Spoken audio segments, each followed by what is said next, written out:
Welcome to Spectrum News at 10, coming to you live from Uyo, the Akwa Ibom state capital. My name is Ofonono Joseph. Let's take a look at the top stories. President Tinubu urges governors to deliver results for Nigerians. Senate approves e-transmission of results, allows manual backup. In other stories, Zimbabwe cabinet agrees plan to extend president's term to 2030. Stay tuned for details of these stories and more after this timeout.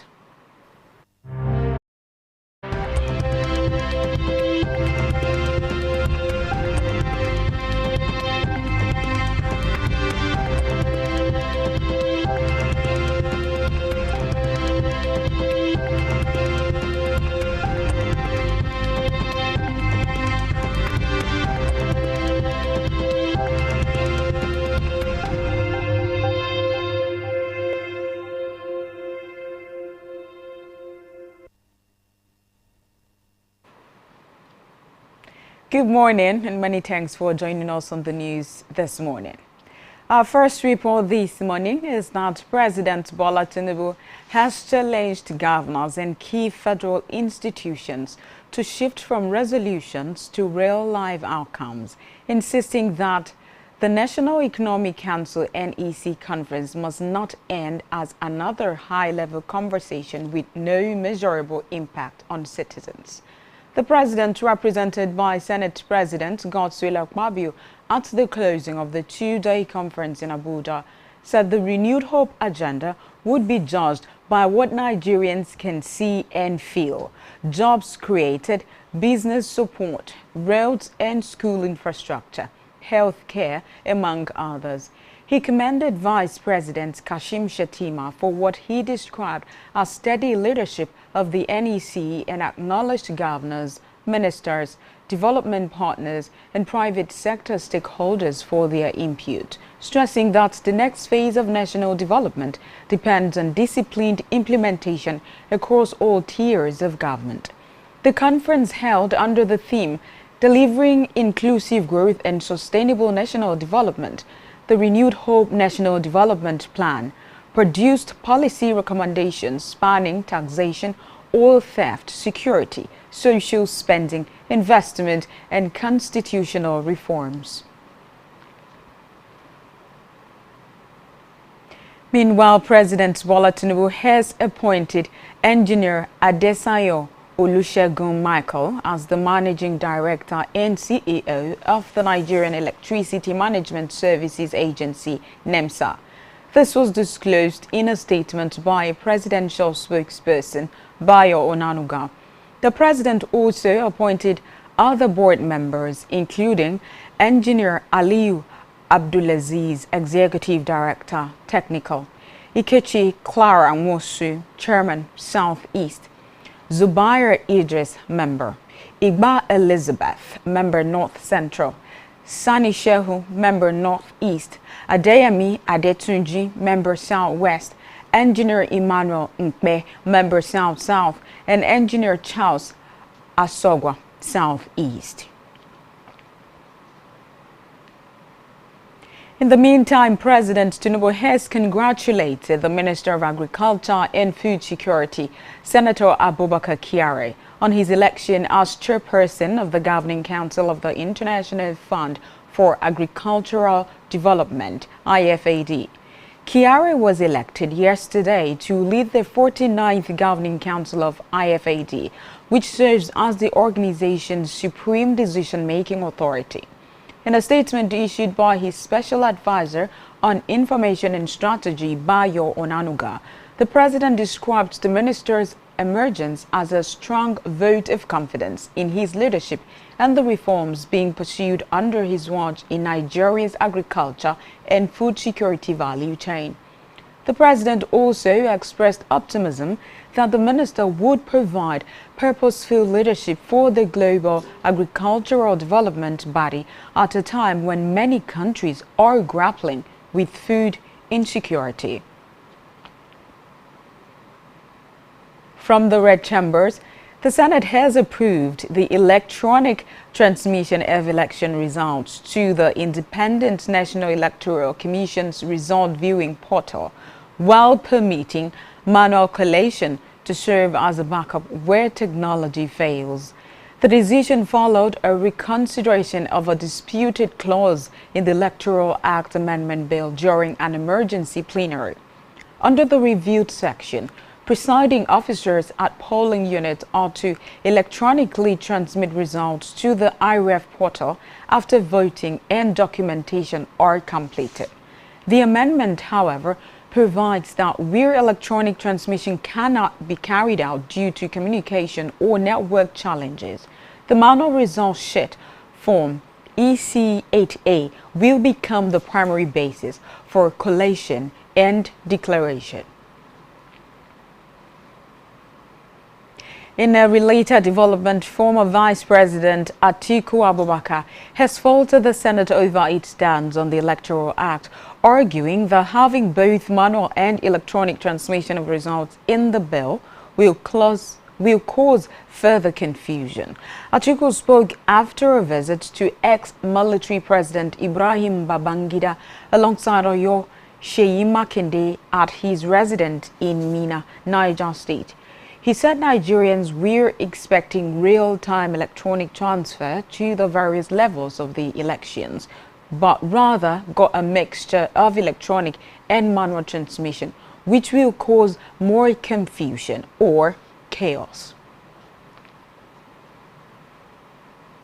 Away from that, Rivers State political tensions have eased as former governor and minister of the Federal Capital Territory, Nyesom Wike, and his successor, Governor Siminalayi Fubara, do away with their rivalry following a final mediation by President Bola Tinubu.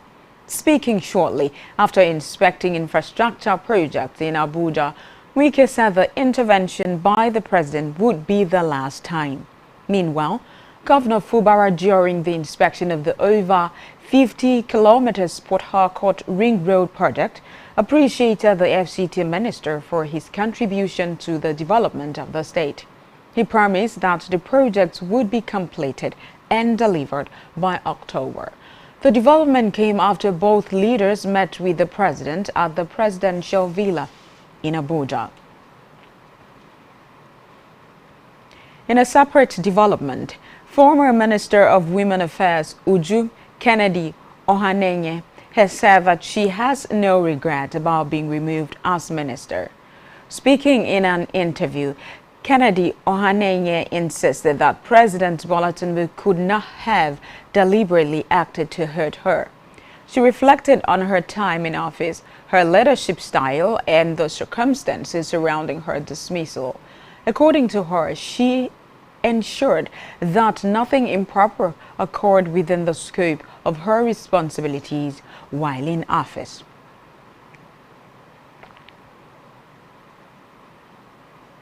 Moving now to Africa, Zimbabwe's cabinet has approved changes to the constitution as part of a bid to extend 83-year-old President Emmerson Mnangagwa's term till 2030. Reports say Mnangagwa came to power in 2017 in a military-backed coup that ousted Robert Mugabe, who was president for 30 years. A cabinet statement said the approved amendments include extending the presidential term for 5 to 7 years and having parliament choose the president instead of the electorate. Justice Minister Ziyambi said the bill would undergo legal scrubbing by the Attorney General before being published and introduced to the Parliament. On the foreign scene, French President Emmanuel Macron has urged Europe to assert itself on the world stage, saying it is time to start acting like a power. Macron repeated his call for EU-wide mutualized loans in order to raise hundreds of billions of euros needed for industrial investment. Reports say similar calls in the past have met skepticism from Germany and other countries who feel France wants to use Europe to bear a financial burden because of its failure to reform. Macron, however, admitted that France has never had a balanced model, unlike certain economies of the North, which are built more on a sense of responsibility. Still on the foreign scene, Indonesia says it is preparing up to 8,000 soldiers for deployment to Gaza, the first country to do so as part of Phase 2 of the ceasefire agreement brokered by the United States last year. The Army Chief of Staff General Maruli Simanjuntak said training for the soldiers had already begun and that they would focus on medical and engineering roles in Gaza. Recall that Indonesia joined President Donald Trump's Board of Peace, which was announced last month. According to reports, the country has a mandate from the United Nations Security Council to establish an International Stabilization Force (ISF), which will help secure border areas in Gaza and ensure the terrorist demilitarization, including the disarmament of Hamas. Still to come in the news. Chelsea surrendered 2-goal lead as Leeds secure draw in Premier League. Stay tuned for details of the story and more when we return from this break.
Welcome back and many thanks for sticking around. Now let's conclude on the rest of our news stories. On our business news, the Central Bank of Nigeria, CBN, has approved the participation of licensed Bureau de Change (BDC) operators in the Nigerian foreign exchange market (NFEM) as part of efforts to improve foreign exchange liquidity in the retail segment of the market and meet the legitimate needs of end users. The Apex Bank also approved that weekly foreign exchange purchases by each BDC be capped at $150,000 and that utilization comply with existing BDC operational guidelines. under the new directive contained in a circular signed by the Director, Trade and Exchange Department, Musa Nakoji. All BDCs duly licensed by the CBN are permitted to access foreign exchange through any authorized dealer bank of their choice at the prevailing market rates. The move, according to the circular, aims to deepen market efficiency and ensure broader access to foreign exchange across the economy. Still talking business, Dangote Refinery has reduced the price of premium motor spirit PMS by 25 naira per litre. This means the ex-depot rate dropped from 799 naira to 774 naira per litre. The reduction was contained in a notice issued by the Group Commercial Operations Department, Dangote Petroleum Refinery and Petrochemicals (FCE) to marketers. It said the move is with immediate effect. In health, the National Agency for Food and Drug Administration and Control (NAFDAC) has inaugurated the Rivers State Task Force on Counterfeit, Fake Drugs and Unwholesome Processed Foods as part of renewed efforts to curb the circulation of unsafe medicines and processed foods. The task force brings together representatives of NAFDAC, the Rivers State Ministry of Health, the Pharmaceutical Council of Nigeria, the Pharmaceutical Society of Nigeria, and the Nigerian Police Force. Speaking at the inauguration, the Director General of NAFDAC, Professor Mojisola Adeyeye, represented by the Director South-South Zone, Chukwuma Oligbo, urged Rivers State to take the lead in confronting the growing threat of counterfeit medicines and unsafe packaged foods, which she said endanger lives, undermine healthcare outcomes, distort markets, and increase health costs and productivity losses. Oligbo said the task force will carry out coordinated market inspections, conduct rapid testing where necessary, and ensure transparent reporting to the chairman of the Federal Task Force, while providing citizens access to hotlines, community forums, and online channels to report suspicious products. Still in health, the Kwara State government has debunked reports circulating on social media alleging that a corps member died of Lassa fever at the National Youth Service Corps orientation camp in the state.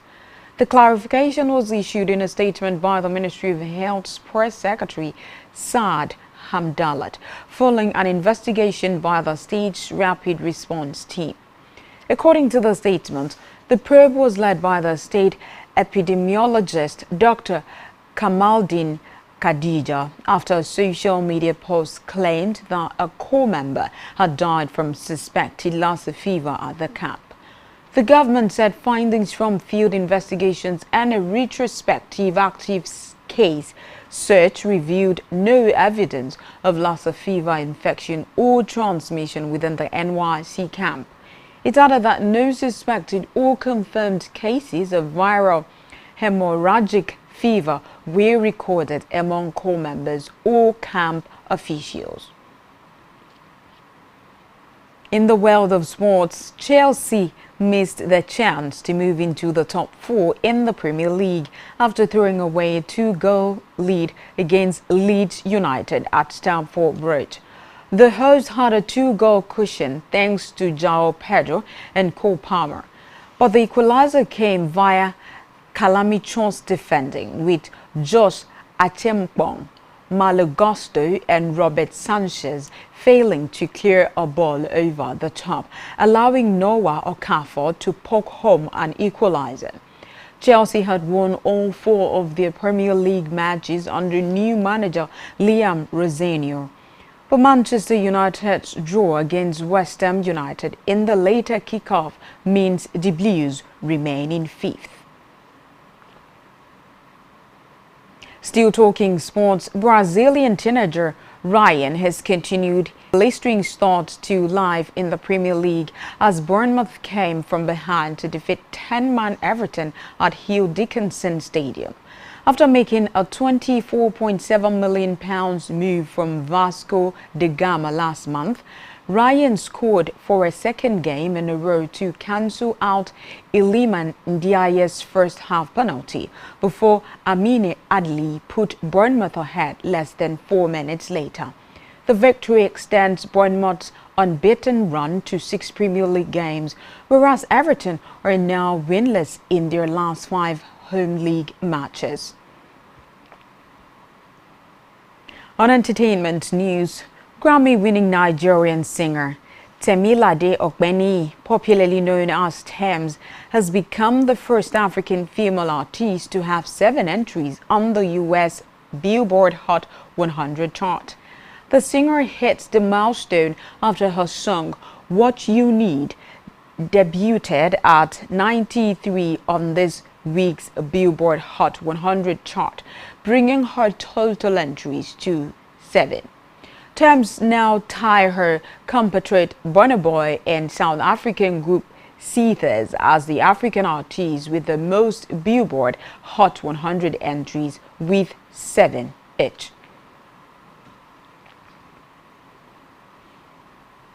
And that's all we have for you at this time.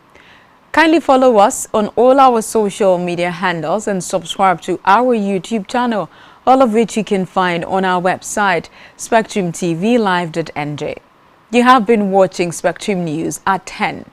My name is Ofonono Joseph. Good morning. Enjoy the rest of your day.